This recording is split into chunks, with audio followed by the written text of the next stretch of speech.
Hey guys. So over the weekend I saw a newspaper article that Kamala Harris had moved into the vice president's mansion. This was the only one I'd actually seen, and it was published in some blog-like newspaper. It didn't really look legitimate. But I thought, hey, I haven't been over there in a while. Let's go check out and see what's going on. While we're at it, let's go down to the White House and see what's going on over there. So let's take a little history tour and get a little update about what's going on at the executive mansions. Hey, we're on the grounds of the National Cathedral because, well, I live across the street and this is where I start most of my hikes. Today we're heading down to the Vice President's house and a few places beyond that. So we'll show you the sights. This is odd here. Look at these cars. One's got a police light on it. These are government type cars. I'm not sure what's going on here. They could be preparing for a funeral or something. They have a number of military funerals here at this church. Fallen soldiers, former veterans and whatnot of a very high rank. And they'll bring them back here. So over there, guys, is the Russian embassy. I've shown you many times before. That means our signal is currently being listened to by not just the KGB, but the FBI as well, because the FBI live in this house. This house right here is an FBI observation house. It's owned and occupied by the FBI. Sometimes you can see cameras in the window as they track people coming in and out of the Russian embassy. Of course, there are more cameras up here. And there are cameras over on the other side. It's just a camera fest. Just a camera fest.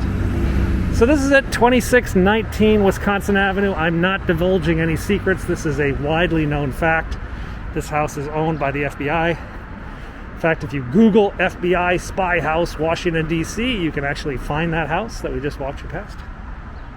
So this house. Well, this is the vice president's residence, but she doesn't actually live here yet because they're fixing the chimney.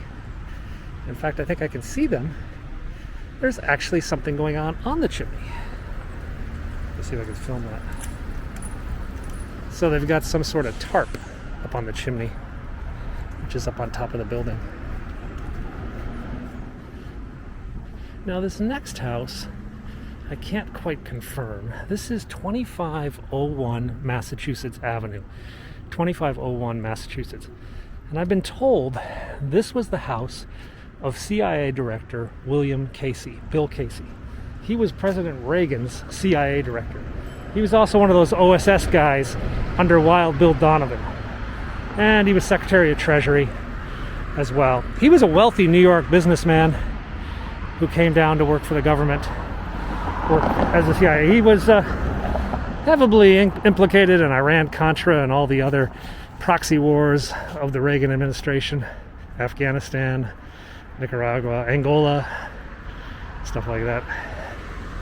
And apparently he lived at 2501 Massachusetts Avenue. This house is now a museum. This is the Woodrow Wilson house. This is where Woodrow Wilson lived after he served as President of the United States.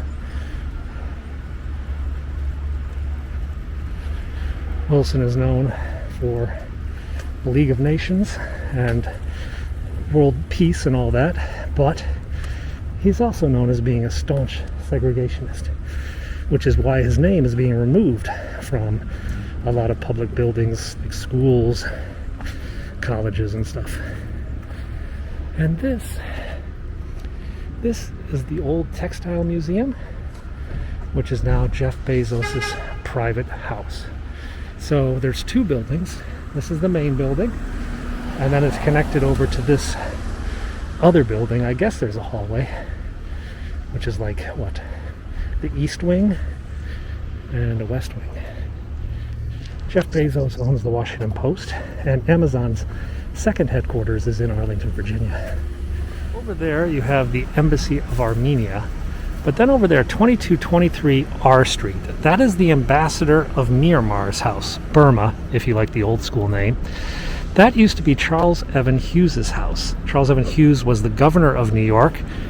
Teddy Roosevelt basically pushed him to run as governor so that William Randolph Hearst wouldn't become governor. And he kind of thought that, you know, after Roosevelt was done, he would be the nominee for the Republicans to be the president. But instead, the Republicans had a really ugly split, and it didn't work. Taft was named president. And that split led to the 1912 disaster with Roosevelt and Taft running separately.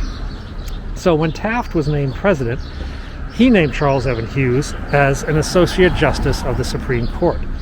Hughes served for about 6 years, but then he resigned as a Supreme Court Justice to run for the Republican nomination in 1916 against his backdoor neighbor, Woodrow Wilson, who had lived up the street.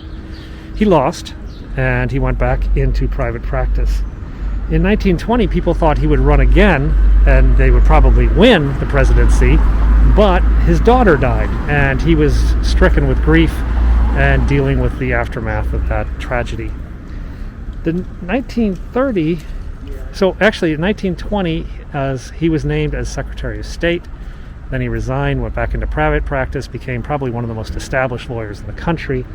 And then in 1930, he was named as Chief Justice of the Supreme Court. And Charles Evan Hughes was the swing vote during the FDR years, when all those ballots were decided about whether the New Deal was constitutional or not.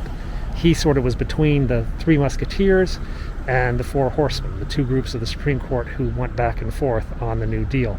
Eventually, he sort of sided with FDR after a little bit of a threat to expand the size of the Supreme Court was made, and helped allow the constitutionality of some of the New Deal programs, like the minimum wage law. He resigned due to his health in about 1942. Went on to just live a few more years. He reviewed the UN Charter on behalf of the U.S. government's request, but he passed away in about 1945, and I think he's buried in the Bronx up in New York.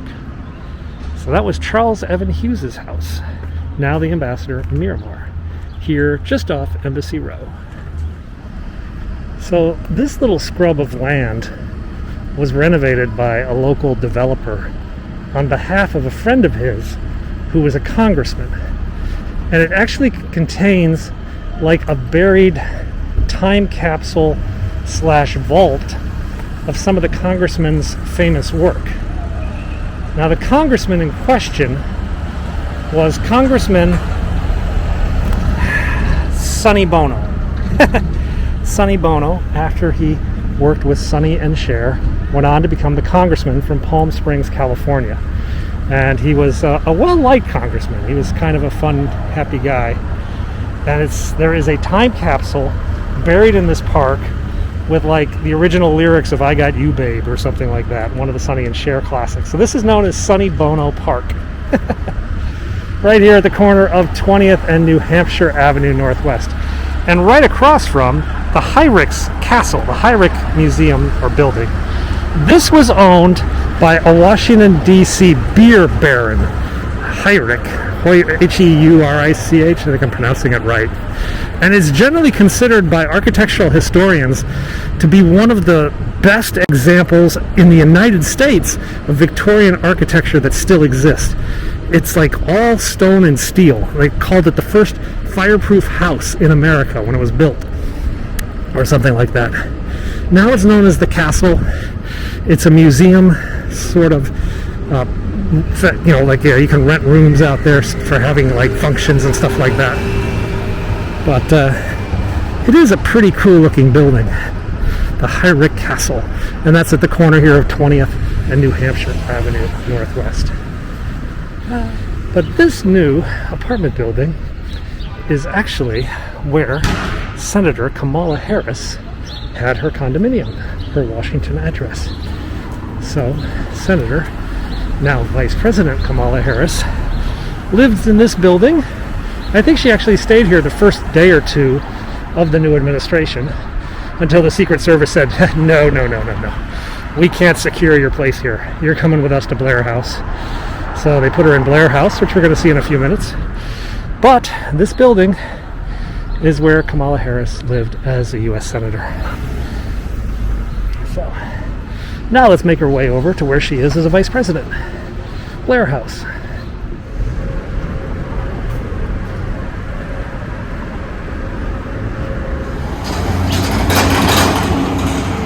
So that is Blair House. right there, and you see the tents in front. Sign that she is still there. I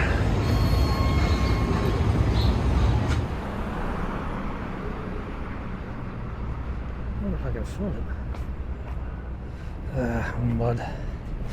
Mud everywhere.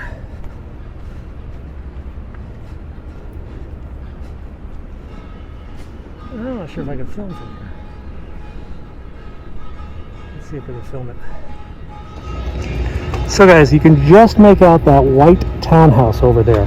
That is 716 Jackson Place. I believe that's 716 Jackson Place.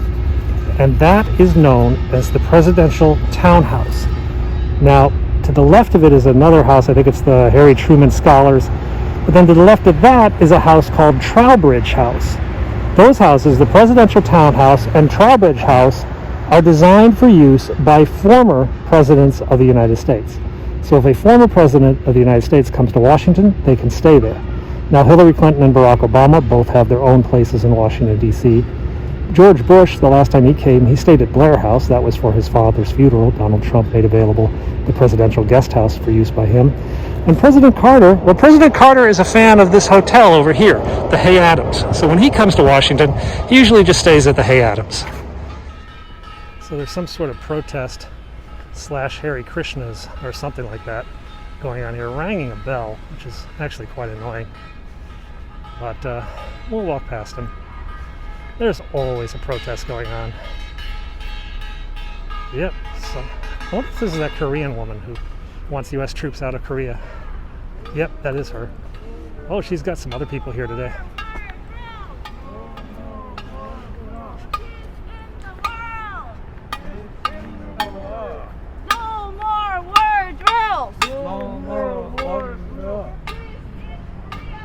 Yeah, it's the Korean woman with about 3 protesters. This is kind of like, whatever. Oh, guess what? Oh my gosh. Hey, I almost walked right past it. It's gone. It's gone.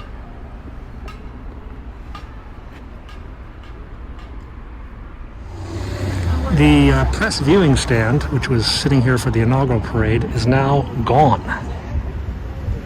The construction that you saw in the videos last couple of weeks, it's now been completely removed, which is a good sign that they might start taking the fences down shortly thereafter.